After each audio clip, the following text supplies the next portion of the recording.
Good afternoon, ladies and gentlemen, fans of Skytear. Welcome to the November World Championship Qualifier Finals. I am your host, the Commander, reporting for duty, and as we have a Mono Nupton versus Mono Nupton battle, who better to have as my co-commentator than the Mono expert himself, Mikhael. Welcome. Hi, happy to be here. I'm the Mono expert now. The Mono Yellow expert. Did I leave out the yellow part? You did leave out the yellow part, but I'm fine with that. Amazing. We haven't even started the game, and I've already made a mistake.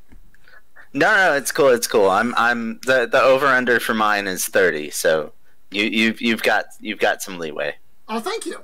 All right, so as we know, according to the new tournament rules that were just implemented for the top cuts, Smeoz, as the higher seed, does get the essential coin toss win. Smeoz elected to select his outsider, which is the Silent Ambassador, and then Grayghost opted to go second as a result. Yes, looking like it's going to be. Oh man, that's a. Yeah. Mm-hmm. Yeah, no, it's looking like it's going to be a bit of a mirror match. Literally. Already. Yeah, no, we've got Akuti in the same spot, reflectively. Oh, nope, there's the change. Yep. All right. We've got Shafathi and Habarat for Grayghost. Mm-hmm. And then Smeoz, what is Smeoz going to take here? I would imagine he'd take Kinwi because of the amount of damage that's coming through here. Mm-hmm. But I could also see him taking Habarat as well? No, yeah. If it was me, I would take Kinwi. But I also just really like Kinwi. Yeah. Well, we all have our flaws, don't we? So our objectives... Nobody's perfect. It's true. Oh, and there is Habarat. All right, so Smeoz... That's the Habarat. Both players making good life choices here. We love to see it. So our objectives for this game: right breach, destroy the enemy tower on your right lane. Obstinacy, kill the same hero twice. That one seems to be a big favorite, given that we have a mage and Habarat on both sides. And then finally, invasion. Starting from the second turn, have 2 control tokens adjacent to the enemy tower or nexus at the end of the turn. Yeah, this is going to be a really interesting game. I think we've got all of the pieces in place for really all of these objectives. Indeed. to just kind of take off. Mm-hmm. With right breach in play, Grayghost is a little bit on the favored advantage. Mm-hmm. Because his right lane is lane 1. Correct. But that also can translate into a detriment, because then lane 2 is ignored. Mm-hmm. And Smeoz can go and try to go right breach from that. I hope. Of course, then we could always just see a bunch of killing. Or we could just time out and disconnect from the server, which is... Oh, shoot. Unfortunately, what seems to Excuse me, happen folks, there. while we have technical difficulties here. Whoops, looks like the whole thing crashed. Which I guess is good in that it's not our fault per se, but we do apologize. And so let's talk about what we could see there for a little bit while we get the game restarted. You've already mentioned, obviously, the part about right breach area. What else? Yeah. What else can we see here? We have Silent Ambassador as our outsider of choice, and that's going to increase the chances of it was obstinacy, right? Correct. Was the third one? That is correct. That's going to increase the chances that obstinacy is the victory condition, just from sheer damage output. Yep. Like the Silent Ambassador, in several cases, especially in this game where only one of the 4 starting heroes, or I guess 2 of the 8 starting heroes, has any natural armor. Yep. Akuti obviously can boost that a bit, but Akuti's illusion can also just get squashed. Yes. And so unfortunately the game state did not save, so we're going to go ahead and oh god. The overlay's broken. Oh no, what? The overlay's totally broken. No. I can't even see the game, so I'm gonna try to find the game again. Yep. So unfortunately, this is often what happens when you remake the game and sometimes reload the situation. Is that the overlay is just completely broken. We do see a cootie. Maybe if we just kind of pick up the tokens a little bit. Nope, that's not going to fix it. Let's see if I do this real quick. Nope, that's not going to do anything. All right, well, unfortunately, that's going to be a little bit difficult for us to track, so we will keep you informed of the player's HPs, as it looks like only a cooties is showing up right now. Oh, lift each hero card. Ah, tape is for the savior there. So if we just lift up the hero cards like so, and I throw their illusions everywhere and upset them. Shafabi! Thank you. All right, Tape, as always, coming in clutch with the quick fix. We appreciate you, Tape. There we go. All right. Does that work for the objectives too? Oh, it does. Oh my God, Tape, you are a master. Thank you very much for the tip there, and noted for future occurrences of this. Wahoo! All right, we did see an exhaustion and something else get discarded from Grayghost, okay. And then a presence and something else from Smeoz. Interesting that he would discard a presence early. That's got to indicate that he's got one in hand, right? I would say so, particularly because you did draft Akuti and Ekrit, who are two more control-based heroes. It seems like Presence would be a useful card if you were going for that, but we do see that Akuti is going to worship first, summon the illusion, attack a minion, and then destroy the other minion since it's adjacent to her illusion with the Retribution passive. There we go, there's one down, and I assume the second one will follow shortly thereafter. Yep. Both of those go away. Very, very standard opener for Akuti. Oh, thank you, Grayghost. That's a good idea. We should probably tint those heroes, because otherwise this is going to get really confusing since each player has 3 of the same heroes. For the reference, Smeoz's HP will be on the left side and Grayghost's on the right. Oh, I'm actually backwards then. Oops, because I was looking at it from the other direction. Oh, yeah. Yeah, Grayghost should be at the bottom of your screen. Oh, I'm actually looking at it from the side. Ah, okay, fair enough. Yeah, yeah, and this way I've got it set up so that the hero trackers are on the side of the on the correct side of the board. Ooh, that makes sense. Okay, I keep it this way oriented so that they can read the names a little bit easier. But your idea works. That does make sense. That does make sense. Okay. And meanwhile, speaking of mirror matches, we see that Grayghost is going for the exact same play. Move Akuti, worship, summon the illusion, and delete 2 minions. It is a really powerful play. We see here that Akuti did not move into the cover hex. Yes. And the reason for that is because Ekrit, as we all know, can push heroes. Smeoz's Akuti is in a very precarious position, being incredibly close to the outer limits of that hex range. Mm-hmm. Ekrit can just run up and knock her out without breaking a sweat, really. Yeah, move Ekrit into the dome, summon the illusion, and then shoot 4 hexes ahead. So we'll have to see if Grayghost does go for that option, depending on how the round unfolds. So here's the question. Satheru is going to go for a swiftness. All right. That is a swiftness on Satheru? Okay. What's going on there? So swiftness applies fast to the caster and lets you draw a power card. Although Satheru is usually not the person. I assume perhaps he's going to run him into one of the 2 cover hexes that are on the outer part of lane number 2.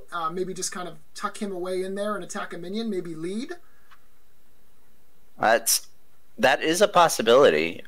Would keep him far away from the Silent Ambassador, although not entirely, because as we know, the Silent Ambassador can just swap someone with herself, and she doesn't even need to see the second person. It's true. You and I both happen to be big fans of the Silent Ambassador. I will agree that you definitely sold me on that one. And let's see what Satheru is going to do. Yep, he's going to do exactly like we thought. Mm-hmm. Yeah. I mean, I think it's what you thought, though. Yeah. Well, whatever. We work as a team here. Oh, thanks. This lets me hijack all of your good ideas later in the show. Okay. Oh, we're seeing a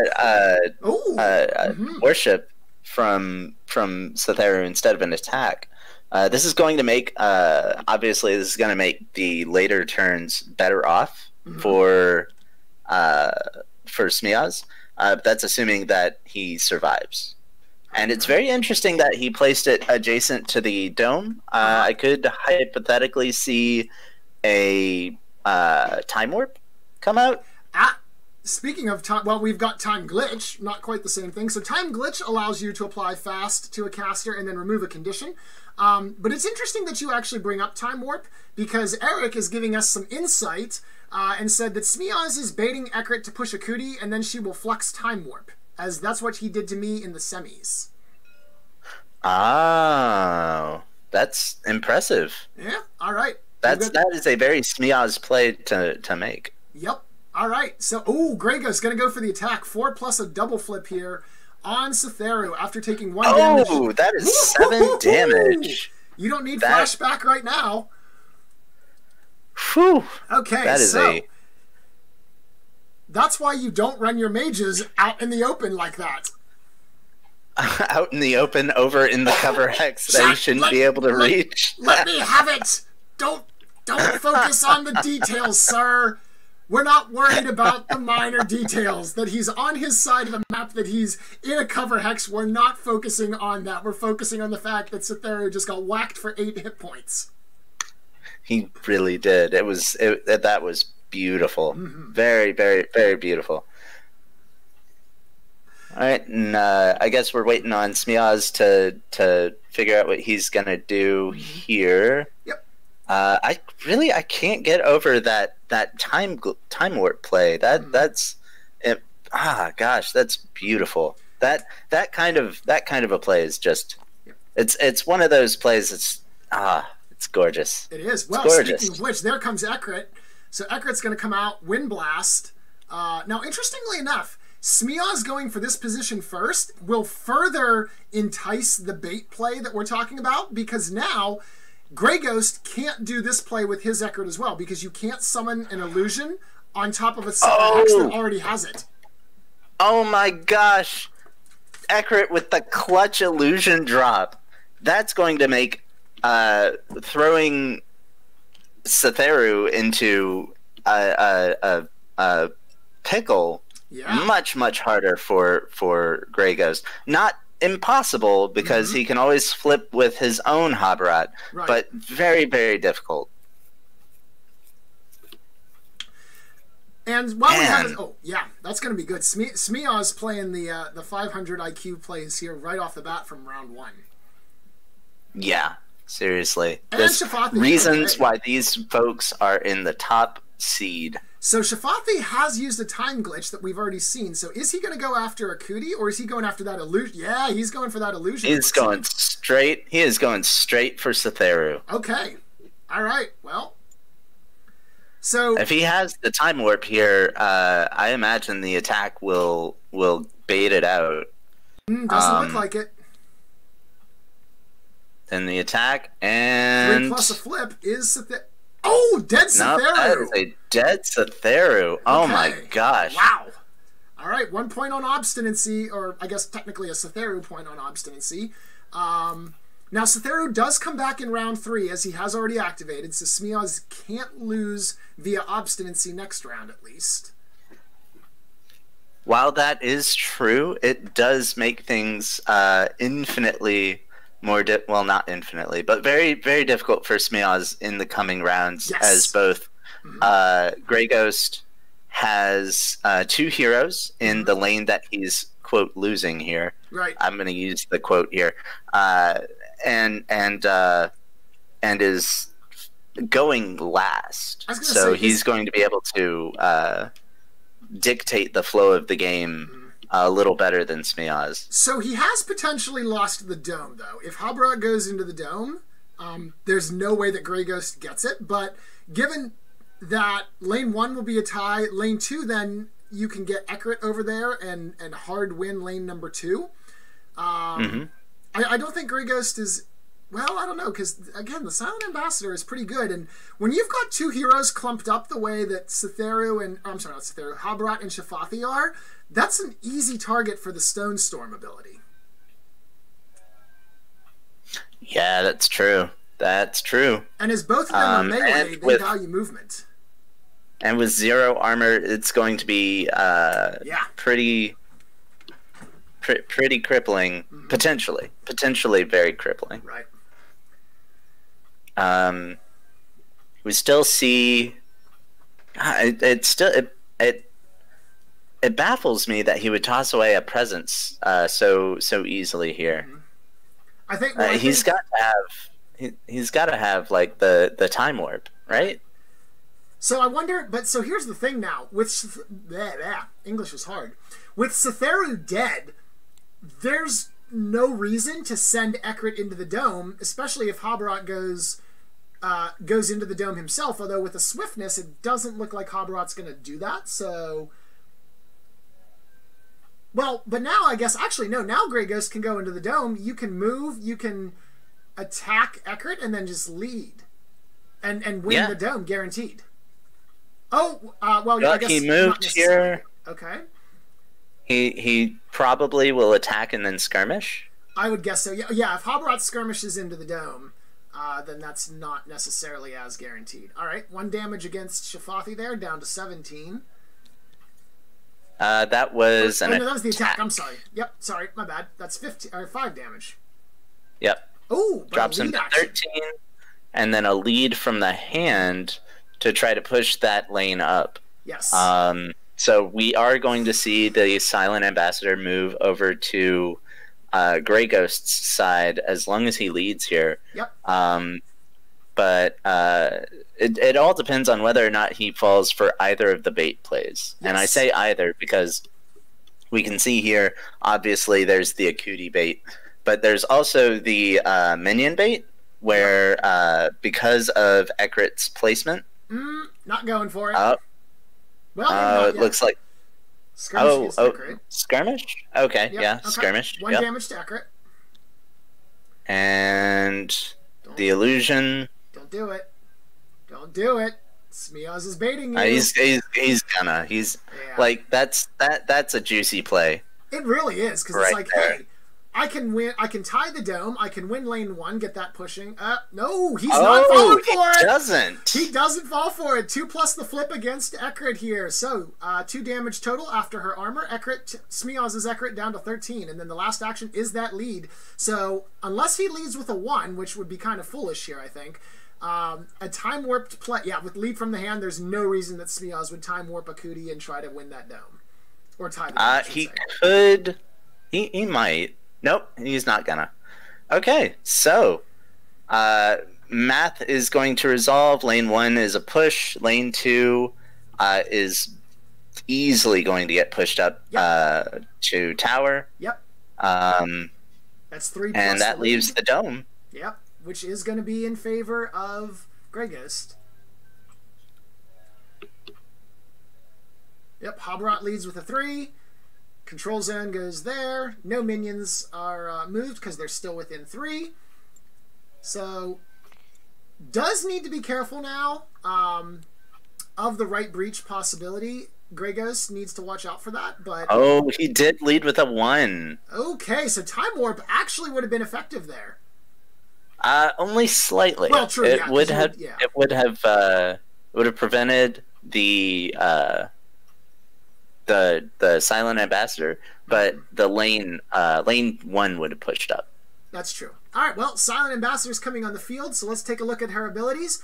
Placing the Silent Ambassador anywhere adjacent to this particular dome's perimeter. Habrat is in a prime spot to potentially get knocked by her, but Ekrit might also just be focused down. The 3 abilities, Wormhole, as Michael mentioned, swap target hero's position with any other hero's position within 4 hexes from the Silent Ambassador.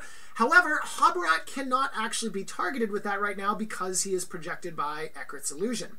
Farsight... He can technically be targeted, he just can't be moved. True. That's true, you're right. Farsight, predict 2, and then the Stone Storm, place the 2x2 AoE as you see there. hit with 1+ a flip and apply slow. Okay, so it looks like he's opening with an attack. Yep, so that's going to be 5 damage there to Habrat. And if he's smart, well, not smart, but what I would do here is swap my Shafati with his Akuti to oh no, his Akuti, make to make the Stone Storm a little bit stronger and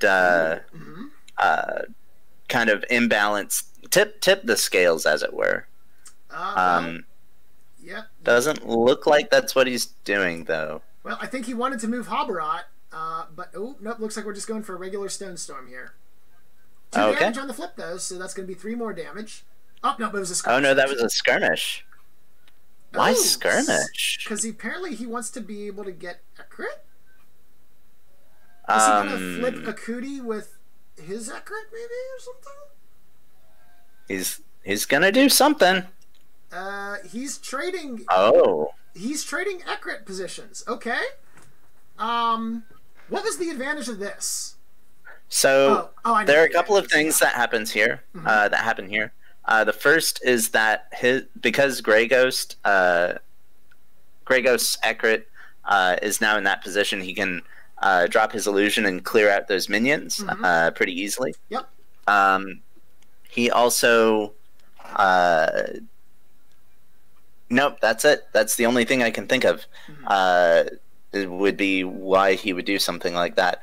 I don't see him throwing a fast on Ekrit to run her into the lane and shoot the other lane of minions, or that other wave of minions. So that's that'd be the only thing that I can think of. Yeah. It's not a bad play. No, because you'll also hit Ekrit's illusion as well. So you'll have to you'll force her to take a worship action if she wants to get her illusion back out onto the field. Right. Not a huge benefit there. Just because he would need to, Smeoz would need to worship again anyways to get Ekrit's. Yeah. And can we get those illusions tinted? Any chance we can? Here, I'll ping them. Yep. Can we?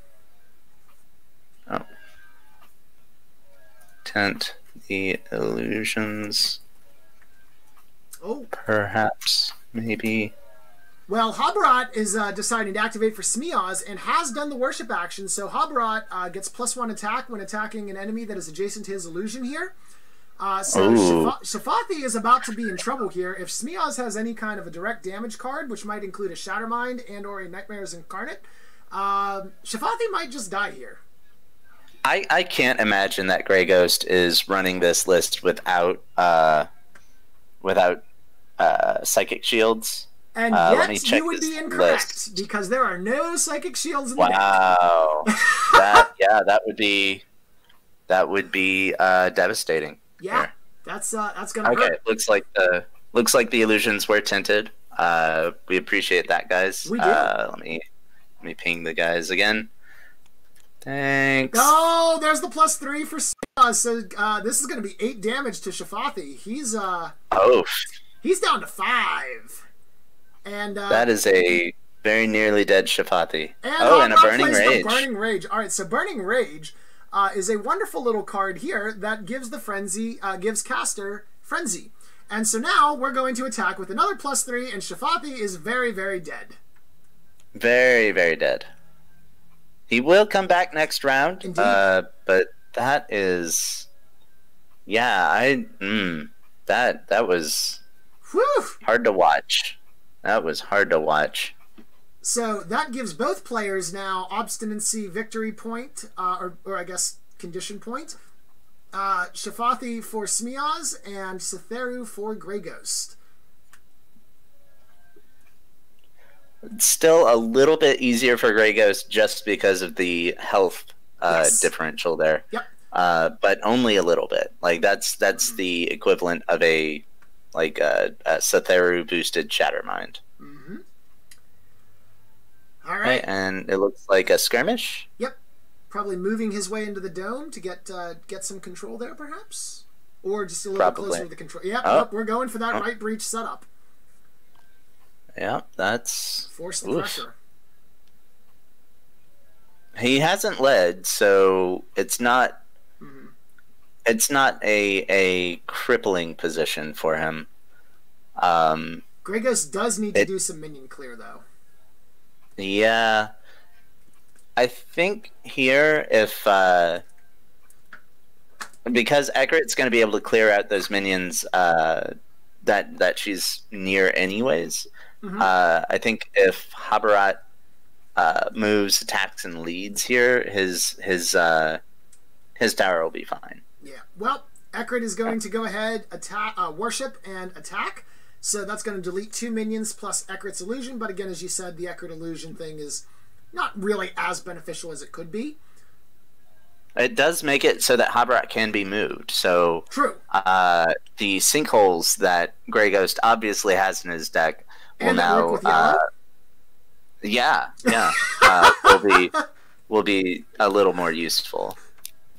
And the lead from hand to solidify potential control of the dome. I'm really enjoying this. This is fun. It is. So he doesn't have sinkholes, because why would you in a mono yellow list? But he does have Chasm. So Chasm may indeed come out next round. I don't see it coming out. Yeah, it would have to come out next round. Yep. I was sitting here trying to... He doesn't run shove, so that's not a potential. Indeed. So for anyone, because I don't think we actually ever touched on this, because we jumped right into the action here. Akuti is bringing Through the Eyes, Redirect, and Chasm. Ekarit brings Exhaustion, Presence, and Chasm. Habarat brings Clear Mind, Doom, and Unstoppable. And Shafathi brings Discharge, Time Glitch, and Soul Scream for Grayghost's Battle Squad. On the other hand, Smeoz's team, Akuti brings Exhaustion, Time Warp, Redirect, Soul Scream. Ekarit brings Charm, Presence, Redirect, and Twister of Souls. Habarat brings Swiftness, Burning Rage, and Unstoppable. Cytherio brings Shattermind, Burning Rage, Nightmare Incarnate, Soul Scream, and Twister of Souls. All of those are true statements as we see Ekarit move into lane, kill off a minion, presence, and probably lead. Right breach is looking more and more likely. Yeah. At this stage, this is going to give Smeoz a control value of 5 plus whatever the lead is, so potentially up to 8. So I feel like, yeah, Habarat's going to need to come down, deal with one of those minions, and then do a lead action. Otherwise, the tower just kind of explodes. Although a lead from hand, so didn't want to use either of the cards from the predicted value of the presence. Interesting. That is interesting. Well, as we mentioned, Smeoz does have a fair number. Well, actually, I wouldn't say a fair number. It does have several 1 manas, so potentially that's what he saw and didn't really want to lead with a 1 in this point. That makes sense. Now we get to see what the response is from Grayghost. He still has Habarat and Akuti available to respond. Yep. Shafathi, unfortunately, has kicked the bucket. Yep. So to speak. Alright. Well, Habarat kills a minion there. And I assume then the last action is the lead. Alright. Yep. Is it a lead from hand? Would have to be, right? Well, I would assume so. There it is. There it is. Alright. Just protecting that lane. That puts the math for those who are not counting at 4-2 before leads. So we're best case scenario, I think, at this point, if nothing else changes, is that Smeoz knocks down a tower. Or I said best. Worst case scenario, I think. Maybe no, because he could have led with something not a 3, but that seems unlikely. That seems especially because it's from the hand, so he knows what he put down. Yeah. So the likely outcome, I should say, then, is that one turret gets knocked down. Indeed. Let me see here. Smeoz is thinking. His Akuti is not out of position, but probably not in the position he wants her in. If he had a fast here, she could move on over to the lane 2 to support her comrades. Nope, he's just going to stick right where he is. Interesting that he killed off that minion. His illusion's not adjacent to any minion after that. And yeah, Grayghost is pinging about it. Yeah, that seems like a misplay now. He would have had to move or skirmish or something first. Yeah. Which is not a terrible thing, but there's a reason these minions are set up the way they are. Indeed. And we see Grayghost in a better position because of it, I think. So it looks like Smeoz is going to undo the action. Okay. Worshipping first, and that's so we're all fine with that. They're fine with that. Everyone's good with that. And then Smeoz is gonna lead. All right. Lead from hand is gonna put Grayghost in not necessarily a bit of a bind here. Oh, there's the presence from Grayghost. Okay, so Grayghost is gonna counter. Do you think perhaps that he sends Akuti over into lane 1 and then attacks either the remaining minion or one of the heroes and then just triggers the retribution on one of the minions from lane 1, or I guess the minion from lane 1? That would probably be a good idea because he doesn't need to kill off both minions here. Mm-hmm. Although with that he is action, I feel like that and he's attacking. Okay, so nope, that's not what's going to actually happen. Alright, one dead minion. Retribution will kill the other dead minion. Or I guess kill the other minion and make it dead. You can't kill something that's already dead, by definition. There's some argument there. I feel you could kill something that was already dead. Okay, so we're moving into math. Right. Looks like Akuti's gonna push that lane up 1. Is it 1? Yes, that is lane 1. Yeah. Oh, by 1. Yeah. I'm sorry, I misunderstood your point. Yes. Yeah. Yep. Lane 1 by 1. And I was wrong. He did in fact have to kill off both minions, so that was smart. Good not listening to me, Grayghost. They can't I think I'm at like 12 misplays so far. That's okay. Okay. And then lane 2. Right, led with a 3, and it looks like the other one led with a 3 as well. Now, interesting thing to note, and someone pointed this out, is that Habrot's positioning is going to be terrible for going after Cytheru, but Grayghost gets the Silent Ambassador, which means depending on where he wants to drop her, you can very easily swap Habrot so that he can run Cytheru down and slash. Oh, I win the game. Oh, 100%. So I assume that's probably what we're going to see with the Silent. Okay, well, maybe you swap Habrot with Eckert, or we just kill Habrot here. I think he's just gunning for the kill here. I don't think he's terribly worried about setting up for the win next round because of the positioning. Sure. Like, I'm not going to say that everyone's out of position, but there's not really anyone in a good position to follow up with Habrot. Mm-hmm. So by protecting the lane here and potentially chunking Habrot down to a infinitely small amount, not infinitely small, a small amount, creates a better overall position for Grayghost. All right, well, we've seen the attacks come through already. The attack and the skirmish action, and then a +2. It wasn't the skirmish. It was the stone storm, yep. And then there was the skirmish. Yes. And I can only imagine that the Silent Ambassador is to protect his own minions. Interesting. Okay. Very cool. Very cool. It's not gonna work 100% because Habrot can just move around. Right. But it does force him to use a move action as opposed to a skirmish.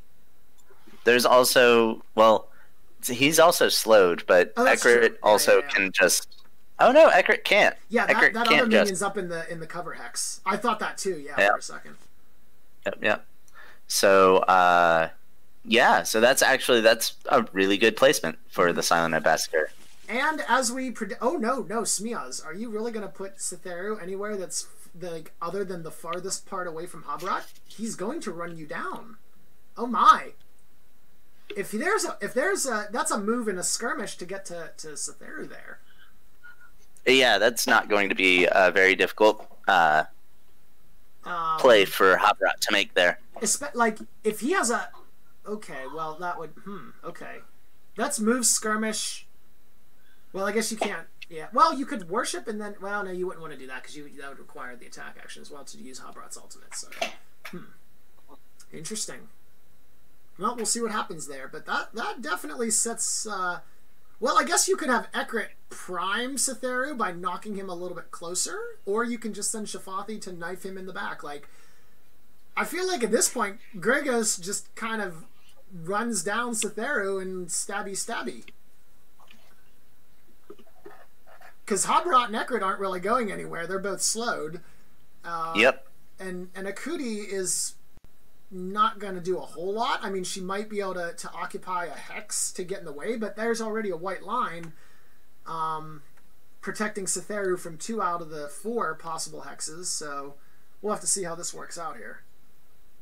Yeah, it's possible, unlikely, but possible that Akuti runs over and occupies the hex adjacent to Cytheru to give him some extra time. That's true. Nope, okay. we're gonna see Habrat go after his blue twin.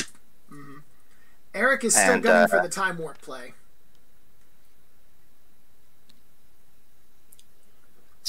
He's got time warp, so it's absolutely a thing. All right, he's gonna worship down there. Ooh, I wonder if Grayghost has any tricks up his sleeve for that. Well, we don't have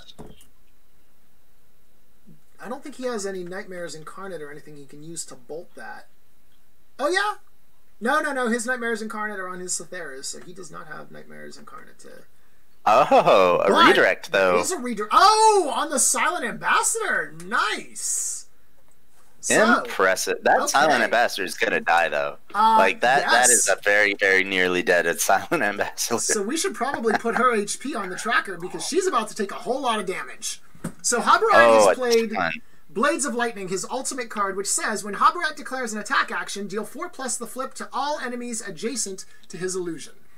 So that's going to clear out the minions. It's just going to be 4.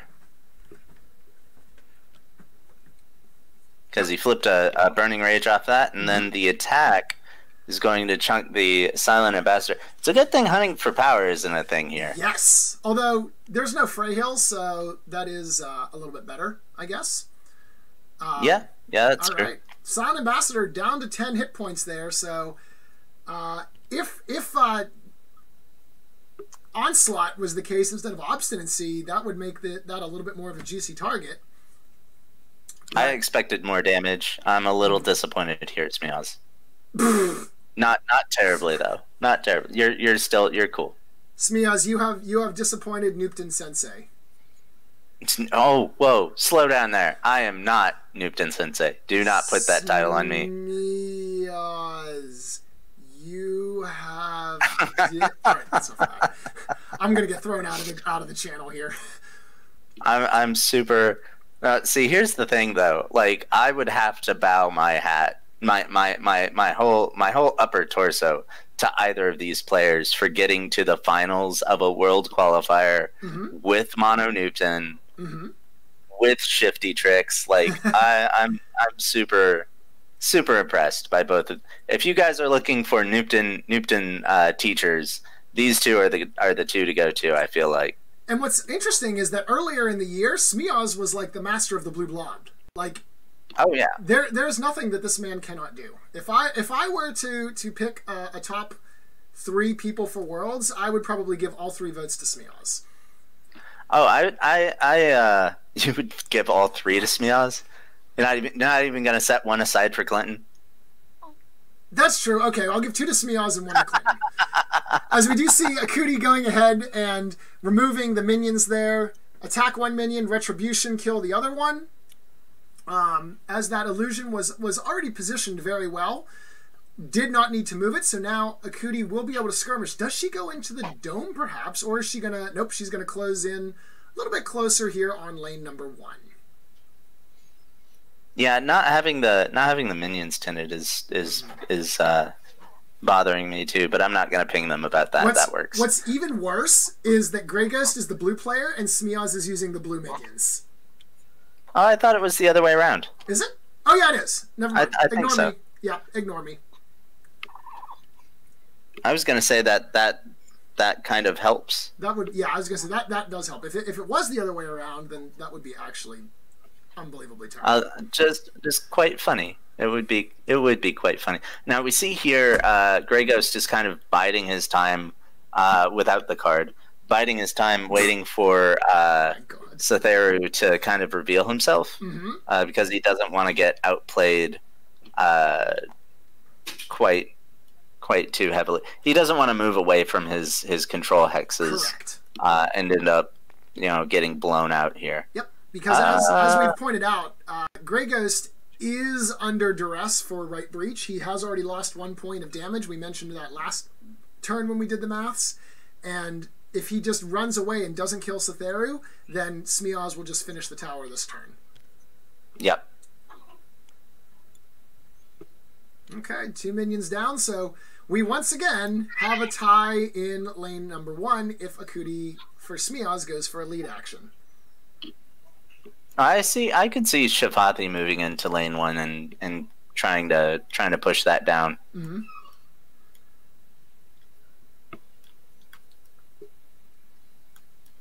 What I'm trying to figure out here is what Grayghost does to stop right breach with all of those minions just kind of standing around. It's simple.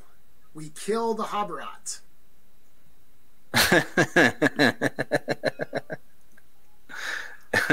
All right. Okay. Speaking of which, well, Habarat is activating, so all Habarat has to do is turn next to... And we've got a time glitch. Okay, so... time glitch will give fast, so I think we're going after Satheru here. 1 movement action with boost will get him right next to Habarat, or excuse me, to Satheru, so if there's a time glitch play like Eric wants to see, now would be the time to do it. And here comes the attack. There's the attack.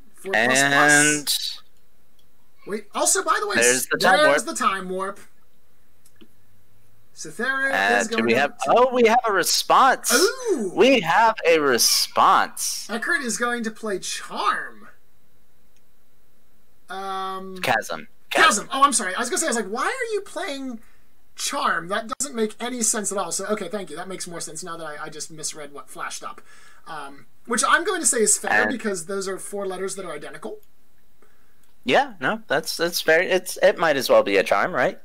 Well, no, because charm is not helpful here, and chasm is going to make it so that Satheru can't run away. Yeah, Satheru is completely blocked into a corner. His time warp is not useless, but might as well be. Yep. And that is going to be 5 damage straight to Satheru's noggin. Oh, now, because it was only 5 damage, it doesn't quite threaten a quick kill here. But 1 more on the skirmish. That's yep. Does he have Blades of Lightning? I can't remember if we saw Grayghost Blades of Lightning. I am a gray spectator, so I can't search through things, but and I'll get yelled at if I look through the deck, so we'll just have to assume that he doesn't have it because otherwise he would have played it. Yeah, well, I mean, he's got 0 mana left, so. Oh, that's true. So that would be another reason why he doesn't play it. Yes. Yeah.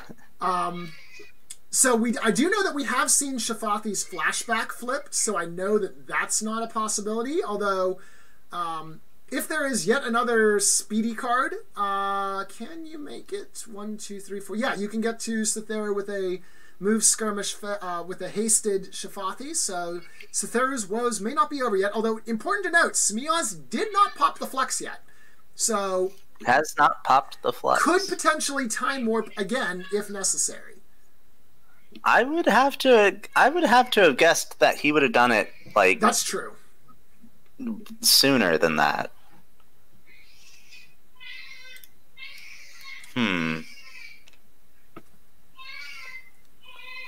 Well, that is Habarat's turn. So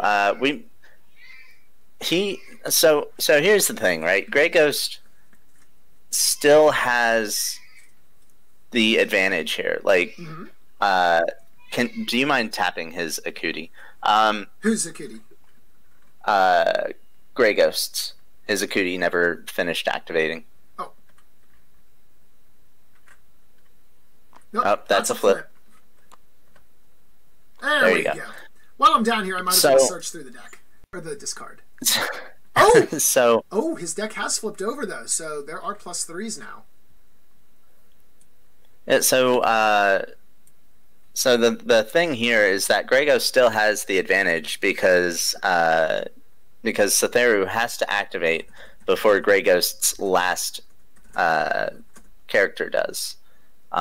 So Smeoz still has some time that he can spend to kind of avoid activating Satheru, but he won't be able to outweight Grayghost. Yep. Also, Smeoz's Habarat is also exhausted as well. Yes. Yeah. I should probably. Smeoz. Yeah, he got it. No, it's tapped. It's not showing up as tapped though. Interesting. Tay, that is interesting. Your thing is broken again. How do I fix it this time?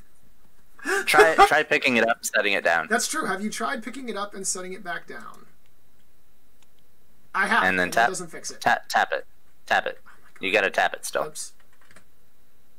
There we go. Yep, there it goes. All right. Everything is fixed, and the players are like, "Stop touching the cards, man." But to be fair, if they would have done what they're supposed to, I wouldn't have had to. So I blame the players. I blame no one because blame is a terrible thing to throw around. That's fair. Well, you are a better person than I am. So, Grayghost is losing to Right Breach unless Satheru dies. Unless Satheru dies here. Possible that Ekaret comes in and kind of halfway saves the day, but not quite likely. And also not likely. So, mostly unlikely there. Let's see. So Grayghost also only has one card left in hand. I am interested in what that is. He is running on E, I feel like. Yeah. Like he's spent 3 cards to maintain, and Akuti didn't even Smeoz's Akuti didn't even lead from the hand. He led from the deck. So he did indeed lead from the deck. So Grayghost's Akuti didn't even need to lead from the hand if she didn't want to. She likely could have led from the deck just fine, and Grayghost would have had. Of course, I'm going to feel super ridiculous if that lead turns out to be 0 from Smeoz, and Akuti ends up just smashing the tower over there. Yeah. All right. Well, Smeoz is going to go ahead and go with Satheru. So Satheru is going to try this run and hide in the bush play. It did not work for him the last time. We'll see how it works out this time. He is. Fun fact: he's not in line of sight of a control hex. It's true. But also, since go ahead. I was just going to say, I think that Smeoz has kind of done the math and realized that if he leads from the hand or whatever with Ekaret, that it's fine and that he still gets the tower. So you're saying that here he's just but we're no. Oh no. Oh, that's a Satheru that's going to take damage. Yeah. Yep. And here's the other thing. Right. If that last card is a spell card, Shafathi doesn't need to run right up to Satheru because Ekrit's right next to him, and so she can just say peekaboo, and Shafathi says, I kill you. Oh! Woo! +2, brings him down to 2 HP. So, Grayghost, is that last card in your hand? A Shattermind. Well, it's not a Shattermind because those are on Satheru. It would have to be a Soul Scream. Which, unfortunately... A Soul Scream. That would be a great way to end this. Yeah, there are no other damage cards from the heroes that he's brought. Oh, you know what it could be, though? It could What's that? It could be an Unstoppable. Oh. If it is an Unstoppable, then that is a very, very dead Satheru. How many Unstoppables is he running? 3. He's running 3 Unstoppables? Oh, yes. Oh, dear. Oh, yes. Oh, my dear Smeoz. Run. Satheru can't run. Cannot. He does still have the flux. He does still have a time warp potentially in hand. He might not die here. Well, so here's the thing. If Ekrit gets in the way and forms a wall here, even with a fast, I don't think Shafathi can get to Satheru. Can he? Let's see. 1, 2, 3. 1, 2, 3. Yeah, you can. Is he? Is it? Yeah. Yeah, so what he does is he moves through the dome around Ekrit. That's okay. That's true. Yeah. Well, what if he puts his Ekrit between... Oh, no, then you just go underneath. Never mind. Ignore me. Yep, never mind. So, unless here's a question. Ooh. Here's a question. Because Smeoz is mostly... Like, his Ekrit is the only thing that's left, right? Right. Yeah, and he's utilizing his Ekrit now to make it so that Satheru's not easily moved, which makes sense. And then there's a lead from hand. So if Shafathi moves over to lane and leads, I think he saves it. Let's see, 1, 2, 3, 4, 5, 6 to 1 is 5. Okay, well he's moving. It's 5 to 1 would be 4, and so no. So Shafathi. Wait. You don't have. Huh? Did you get flashback and I just didn't? Did you get flash? Did he shuffle the deck and is that last card flashback? I could be flash. It would have to be in order for this to not be game. Yeah, because this literally just ends the game. There it is. Okay, so he did get flashback at some point. So flashback is Shafathi's ultimate, and is arguably one of the best ones in the Nupton lineup. Flashback. You may only play this card when the last hero is exhausted during a hero phase. Ready Shafathi. Then you may place him adjacent to his illusion. And so apparently he managed to get that on the reshuffle when I wasn't watching him. And so now Shafathi essentially gets a second activation. He is going to go ahead and skirmish. And Satheru is almost certainly about to die here. +2. Yep. That is a dead Satheru. And so that's obstinacy. Oh. Oh no. And there's the redirect too that would have saved him, but he didn't have any target for the redirect. He wanted to try and redirect an attack on the illusion, I think. But you can't redirect a skirmish. You can't redirect a skirmish. Wow, onto an illusion token, yeah. That was impressive. All right, let's go chat with the players because that was a great game. Done a mistake when I spawn the Satheru, because I have to spawn Satheru here instead, but I have time warp, so I have to. Hi, Commander. Hello. Good game, Hello. guys. Hey guys. Hey. That was a lot of fun to watch. That was awesome. Yeah. Good game, Grayghost. Very well done. Yeah. Thank you. We have to talk about probably my big mistake when I have spawned Satheru on the right instead of on the left. Right.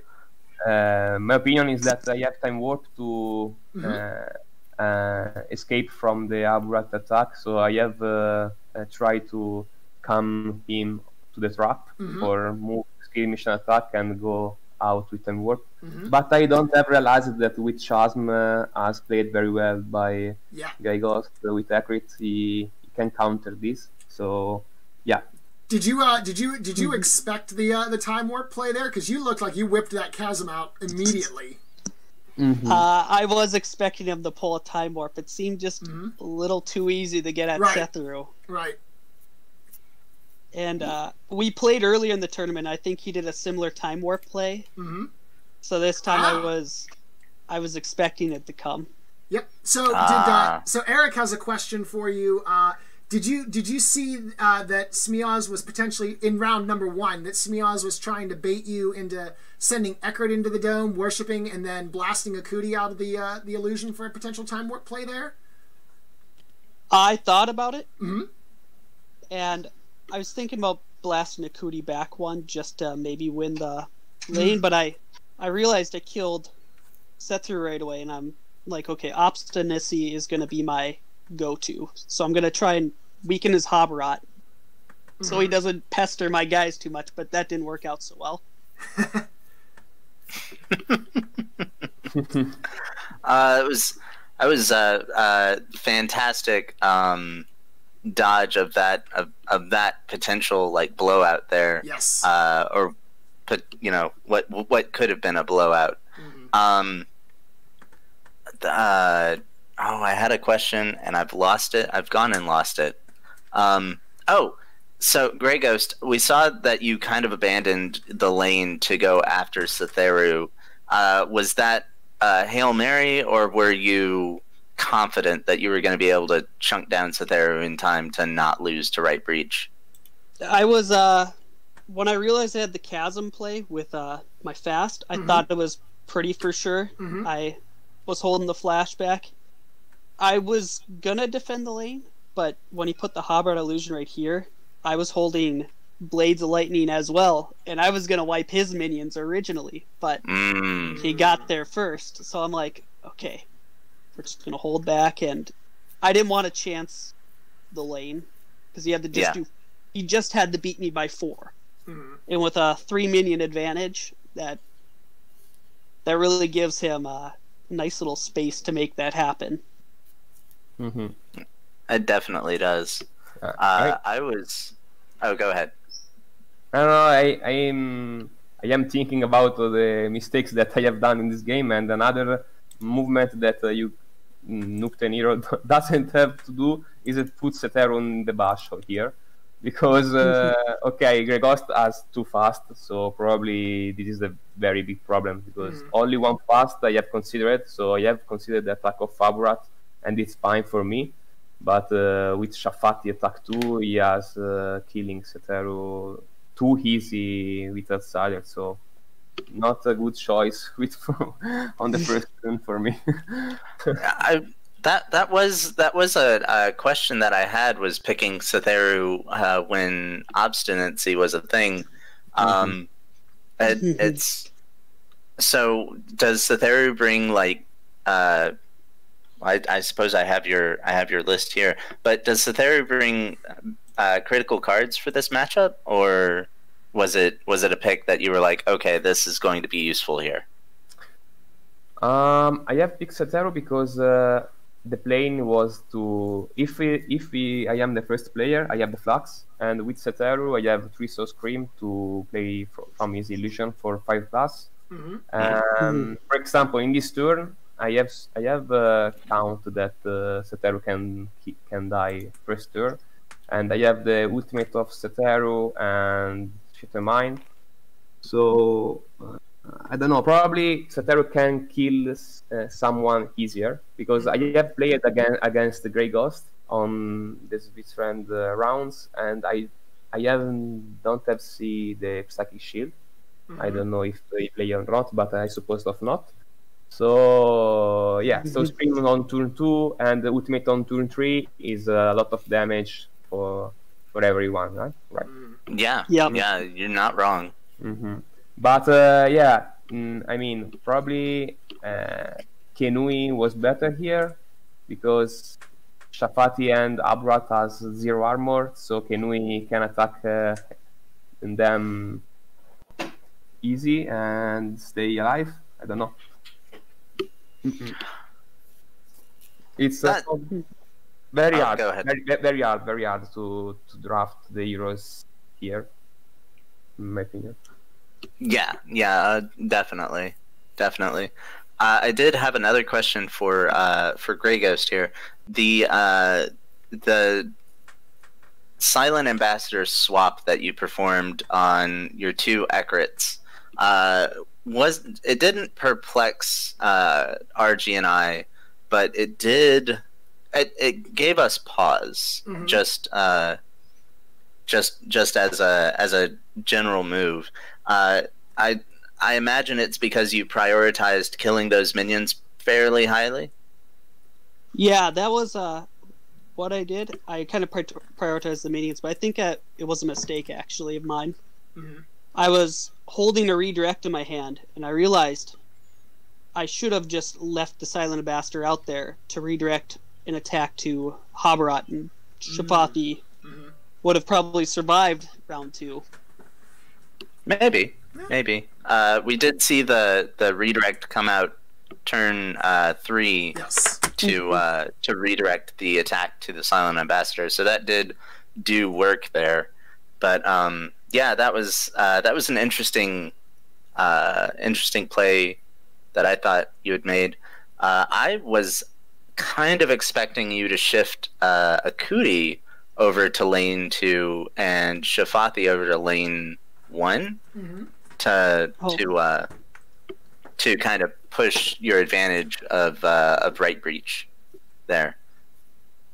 That's kind of what I was expecting. I think on the right lane, I was just playing to not get taken out by invasion. That was my whole thought process. Don't get invaded. That's fair. I mean, Akuti does prevent that. Yeah. She's in my own personal opinion, she's probably one of the best lane defensive heroes in the game. Yeah, she's really nice for that. Especially when you tie a lane and you can lead the next round and take out both the minions. That's always fun. Yep. Yeah. Yep.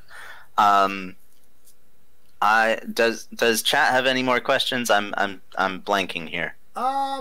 Eric had a question for Smeoz. If Grayghost Ekrit had tried to kill 2 minions during round 3, did Smeoz have a Nightmare Incarnate to destroy Ekrit's illusion? Ooh. I don't have it. I don't have it. Nightmare Incarnate. Nope. If I have Nightmare Incarnate, yeah, I done it. No, I don't have. If there is a window on turn 2 to let me win, and there is when his control object is on the middle of the battlefield, so he can't win off the right breach. And if move bad, and in Skytear you have to hope this sometimes that your opponent move the heroes bad. If you have Twisted of Souls to play with the Skytear Flux and move the heroes 1x. So I have the Aburat in the bush, and for example, if him comes with his Aburat adjacent to my Aburat to attack him because he's low HP, with Akuti I can change the lane with move skirmish and place the Twister of Souls and put Aburat in the dome and win off the right breach. But that's pretty cool. Yeah, he has to attack the minion instead, so he has played well and GG. But I have tried to make another trap to let attack my Aburat, but Grayghost is a good player, so yeah. I really wanted to attack Habarat. I'll say I want to. I'm like, I'm probably gonna lose the tower if I do this. So that's you guys heard it. Oh, go ahead. No. You didn't lose the tower because you lead, yeah. So you probably take 3 or 4 damage to the tower with lead, but you don't lose the tower, and probably you can kill Aburat. And I have played Aburat in my Equit for push your Aburat, so you probably lose from Chasm or Twisted of Souls with Chasm. with Flux and other nuts. You guys heard it here first, folks. Yep. Noopton is all about making your opponent, tricking your opponent into bad plays. That's fair. All right, well, just as a reminder, of course, so this tournament this was the final of the November World Qualifiers. Of course, Smeoz had already qualified, which means that Grayghost, by making the finals, did get the wildcard invite by default. But this match was still important for shards, which could be used for a buy, but also potentially for other prizes as well. But congratulations to Grayghost for being the November qualifier champion. We will see both of you fine gentlemen in Worlds. And I know I won't speak for Michael, but I know that I look forward to see what kind of wild Noopton trickery you can do with the new cards that exist. Yeah. Oh, I am 100% looking forward to that. Grayghost, you got to level with me here. Whisper of Noopton is bonkers, right? It is. I haven't it's played so it good. Yet. I'm so excited to use it. It's gonna be crazy, straight crazy mode. It's beautiful. I played with it once, and it's already become my favorite card of the new set. Anyone have any final thoughts? Oh, go ahead, I'm looking forward to it. I'm looking forward to the Whisper Noopton. I might get to play with it tomorrow with my brother, maybe. Nice. Yeah. Whisper of Noopton is one of the best cards of the new set. Oh yeah. Ah, it's so good. There's a reason it's a +0. Yes. Yeah. The only bad thing is that a +0, but it's very powerful because you will not have fear of instant destroy illusion, for example, for Fits of the Equity attack or Akuti attack, and with Kenui. Sorry, RGCommander. Yeah, but... don't worry, we already talked about it. But, you can't attack Kenui at all because she'll just summon her illusion and your attack fizzles. I mean, that's not even God, the I hate worst that thing champion. you can do with it. No, but it's definitely top 3.